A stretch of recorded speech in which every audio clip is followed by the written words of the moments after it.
Hi guys this Akhila welcome back to our channel Pratikrishna blogs. ఏంటి road చూపిస్తుంది అనుకుంటుర్రా guys? ఈరోజు వచ్చేసి ఫుల్ వర్షం అండ్ తుఫాన్ వచ్చేటట్టు ఫుల్ ఎయిర్ వస్తుంది గైస్. విండ్ చాలా ఎక్కువ ఉంది ఈరోజు అయితే.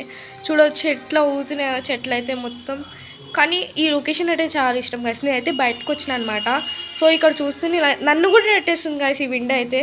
చూడొచ్చు, నేను నడుస్తుంటే కూడా మొత్తం నెట్టేస్తుంది. లాస్ట్ వరకు చూడండి, అసలు మొత్తం బ్లాక్ బ్లాక్ ఉన్నాయి క్లౌడ్స్ మొత్తం. అసలు మీ దగ్గర ఎట్లా ఉంది? నేను ప్రతి ఒక్క సెకండ్ మీకు అంటే ఒక హాఫ్ అన్ అవర్కి నేనైతే అప్డేట్ చేస్తూ ఉంటాను వెదర్. మీకు ఈ వీడియో నచ్చినట్టయితే లైక్ చేసి షేర్ చేసి అండ్ సబ్స్క్రైబ్ చేయండి గురు, చేసేయండి ఫాస్ట్గా.